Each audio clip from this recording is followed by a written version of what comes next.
Imagine accident imefanyika hapa. Wase wanajaribu venye wanasaidia kutoa hizo vitu. Wao wenye wajamaa wenye wajakufa hapa. Alafu imagine nani sasa anatoka huko. Anakuja anataka kulipua hapa tiaga. Si utakufia hapa.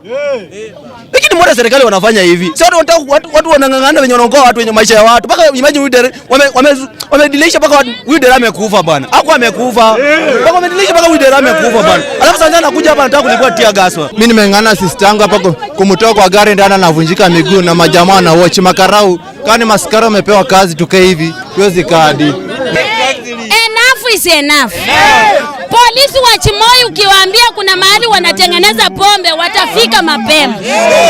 Polisi wa Chimoi ukiwaambia kuna mahali wanauza bangi watafika mapema. Hao watu wamekufa kama wanaongea.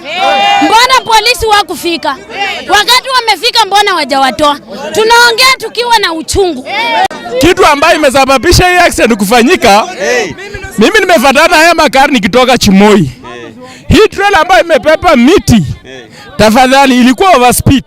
Na ilipata gari ingine hapa kwa daraja ikashindwa kudhibiti mwendo wake. That's why iliingia kwa hii Nissan na ikaanguka kwa Nissan ndio watu wakakufa. Nimehuzunika sana ambayo hii maneno ambayo imetendeka. La kwanza, hata hili gari lenye limefanya accident hili. Ukiangalia tu miti zenye zimetoka ndani. Kwani imepita kwa tani ngapi? Ingetakana iwe tena imepimwako. Tumehusunika kwa sababu ya ajali imefanyika hapa mbaya. Tunaomba serikali yetu hii mabati yenye mnaweka kando hii. Kama haingekuwa hii Nissan haingeleta maafa kama hawangekufa wangepona. So wale wadhamini wa kutengeneza barabara tunaomba ya kwamba mainjinia mkitengeneza muangalie pia maslahi ya wananchi. Hapa kwa daraja kwa Ngome hapa imeua watu wengi sana mara mingi sana. Na serikali kila mara inapokuja hapa tukiongelesha watu wamekufa tunataka tusaidie kutoa watu nao wanapepa tia kazi wanafikiria kuna mahali naibwa. Hali imefanyika hapa hii si mara ya kwanza na si mara ya pili. Tafadhali serikali mtuangalilie hii barabara. Hapa chini hata huu mto daraja yake ni kidogo. Mjaribu kupanua at least hii barabara ikikuja kuna ile inaweza overtake.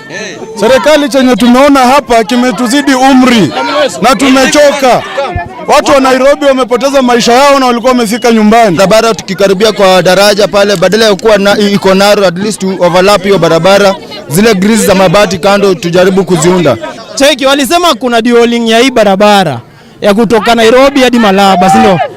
Hii bridge ni ndogo, huku hivi ni mteremko, huku ni mteremko. Ndio maana hii kitu ni narrow hapa, magari zinagongana hapa. Wajaribu hata waanzie huku pia, watuundie barabara yenye iko pana kidogo. Itasaidia because hapa hivi zimefinyana juu barabara ni ndogo.